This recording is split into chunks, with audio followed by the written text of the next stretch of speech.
Now to Greens Senator Mehreen Faruqi, the first Muslim woman elected to an Australian parliament. On Thursday, she tweeted, "I'm not interested in letters from the Queen unless they contain an apology for the trail of destruction inflicted by British colonialism and a commitment to reparations."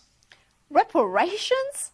If it were not for British colonialism, Faruqi would not be drawing a $210,000 base salary courtesy of the taxpayer.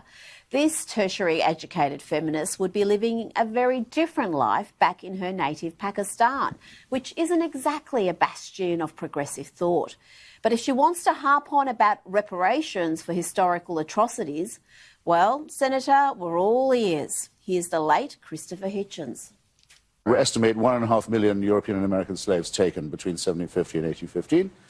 Jefferson and Adams went to their ambassador in London and said, "Why do you do this to us? The United States has never had a quarrel with the Muslim world of any kind. We weren't in the Crusades. We weren't in the war in Spain. Why do you do this to our people and our ships? Why do you plunder and enslave our people?" And the ambassador said very plainly, Mr. Abdul Rahman said, "Because the Quran gives us permission to do so, because you are infidels." And that's our answer. Come to think of it, history isn't one of Faruqi's strengths. We need to seriously reconsider the utility of the Anzac Alliance and get US troops off Australian soil.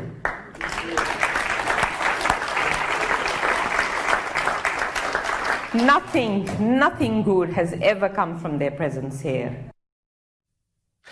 Did she really say nothing good has come from the presence of American soldiers in Australia? The Supreme Commander in the Southwest Pacific received an overwhelming ovation on arrival in Melbourne. He's organizing from Australia the Allies' reply to Japanese treachery, insolence and brutality. Actually, facts in general don't sit well with Faruqi. Remember when she claimed coronavirus disproportionately affects women? Let us not forget that COVID-19 is a gendered crisis. From Italy, we're seeing another concerning trend that the mortality in males seems to be twice in every age group of females. And what was her reaction when this was pointed out? I spoke out about gender, the issues of gender inequality and how the pandemic was affecting women more. And I was hung out to dry by the right-wing media. They criticized me on pretty much every media channel they had, made fun of me and said that I was playing identity politics. Maybe, just maybe, that was because she was playing identity politics. Sounds like someone's got a bad case of calling out others for behaviour she too is guilty of. Unfortunately, online trolling is something that New South Wales Greens MP, Dr Mehreen Faruqi, knows a lot about. Yes, Faruqi knows a lot about online trolling, all right. Here she is last December tweeting to Prime Minister Scott Morrison, "Just F off." Oh, charming. Imagine if a white conservative male politician had said that to her. And Faruqi didn't take it kindly when it was pointed out that it's not a smart move to attend a mass protest rally in the midst of a pandemic.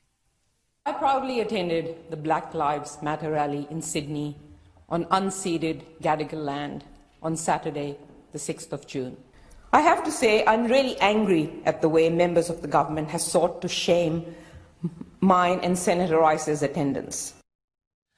Well, taking all these examples into account, one has a choice of two conclusions. First, either Faruqi is the most victimised woman in Australia. Alternatively, we are told we have a victim mentality.